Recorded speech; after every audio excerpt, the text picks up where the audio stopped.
গরম আর রোদের প্রখরতা যেমনই থাকুক, খেটে খাওয়া মানুষের জীবন প্রবাহ থেমে থাকে না। তাই তো তাপপ্রবাহ থেকে বাঁচতে গাছের ছায়াতলে কাজ করছেন নির্মাণ শ্রমিকরা।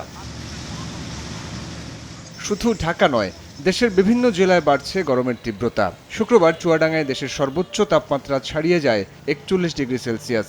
এতে দুর্ভোগে পড়েছেন শ্রমজীবীরা। বাসা থেকে বের হয় মুশকিল হয়ে গেছে গরমে। ডায়রি হয়ে গেছে, আমার তো হয়ে গেছে ডায়রি। 4 দিন থেকে যে গরমটা পড়ছে, গরমে লোকজন বাড়াচ্ছে না, রোডের তো ফাঁকা রাস্তাঘাট। ক্লাসে যে গরমে অনেক স্টুডেন্ট আছে যারা মাথা ঘুরে পড়ে যাচ্ছে।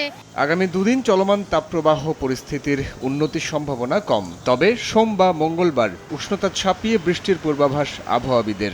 এই তাপপ্রবাহ আমরা আরও 2 থেকে 3 দিন অর্থাৎ 11 তারিখ পর্যন্ত থাকার সম্ভাবনা রয়েছে।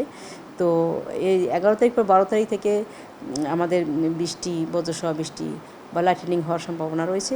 এখন যে বৃষ্টি, সেটা বর্ষাকালে বৃষ্টির মতো সেরকম দিনব্যাপী আশা করা যাবে না। তাপপ্রবাহ থাকবে আরও 2 থেকে 3 দিন। 40 টাচ করলে তো আমরা এটাকে সিভিয়ার বলে থাকি। অন্যদিকে হিটস্ট্রোকের ঝুঁকি এড়াতে বয়োবৃদ্ধদের ঘরে থাকার পরামর্শ চিকিৎসকদের। শিশুদের বেলায় নিতে হবে বাড়তি যত্ন। চেষ্টা করতে হবে যে ওদেরকে ফিডিংটা ঠিক মতো মেনটেন করতে, হাইড্রেশনটা ভালো মতো মেনটেন করতে, একদম নিউনেট যারা তাদেরকে নিয়ম করে টাইম মতো ব্রেস্ট ফিডিং করানো। তার থেকে বড় যেসব বাচ্চা আছে চেষ্টা করতে হবে যেন গরম থেকে একটু দূরে রাখা যায়, বাইরে কম যাওয়া, গেলে ছাতা ব্যবহার করা, পানিও রাখা যেন একটু পরপর পানি বা কিছু খেতে পারে। শুষ্ক আবহাওয়ায় বেশি করে তরল খাবার খাওয়ার পরামর্শ দিয়েছেন চিকিৎসক। সাইফুল উদ্দ, সময় সংবাদ, ঢাকা।